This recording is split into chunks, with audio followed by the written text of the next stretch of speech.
Welcome to Charts Today. My name's David Linton, and today's edition for Friday, the 20th of July, comes to you from London.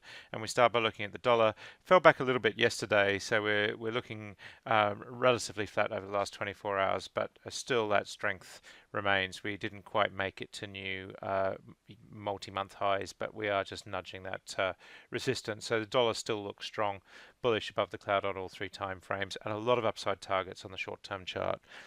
Looking at the euro against the dollar, looking relatively weak, weaker on that medium-term chart.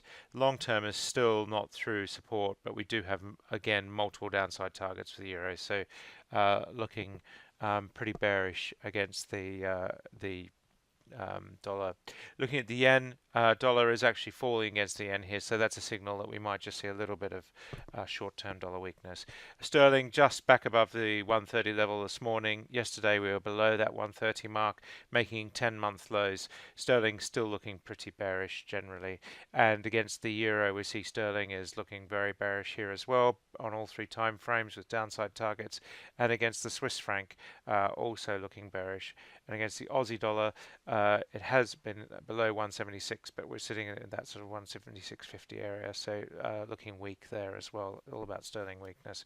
Bitcoin holding that 7,400 level, so looking to just hold those gains that we saw earlier in the week. And if we look at the US stock market, we saw that last night we saw the S&P was down about 0.4%. And looking at the Nasdaq, we saw here we were also about 0.5% lower. The Dow also just pushing lower, down 0.5%. The Russell 2000 index, the broader-based US market index, was actually up. So we're seeing US small caps outperforming at the moment. Looking at the futures, the S&P future down very, very slightly this morning. The Nasdaq E-mini is actually up 1/3%, suggesting that tech stocks might open higher in the US.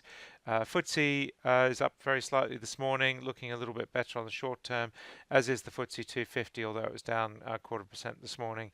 The DAX actually looking stronger on that weaker euro over the last week or so.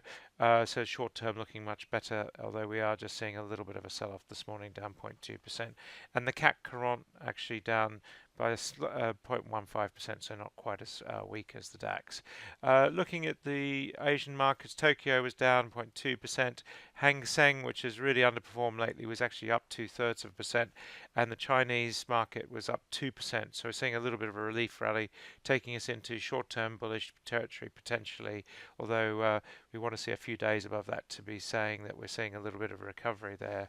The Sensex in India up 0.5%, looking quite strong, and the Aussie market up 0.4%, so that looking quite good. Crude oil recovering a little bit, up 0.5% this morning, not quite through the cloud yet, and WTI back above $70, so that's looking a little bit better.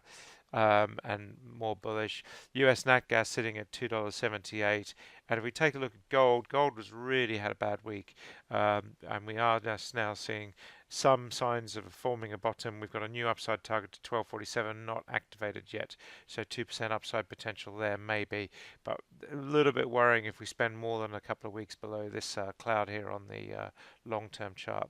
Silver also putting in a slight recovery this morning, but not yet activating any upside targets.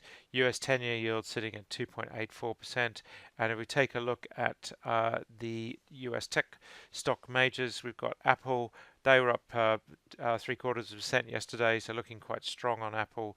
Amazon was actually down 1.6%, so not looking as strong. Alphabet or Google down 0.75%. Facebook also just pushing a little bit lower at $208, having nudged that 210 level. And Microsoft just coming back 0.2% as well. And Netflix, of course, had a very turbulent week, down 3%. Of course, if we make lower lows, that would be bad for Netflix. So it's just hanging in the balance at the moment as to whether we can recover. That's it for today. Until Monday, happy charting. See you then.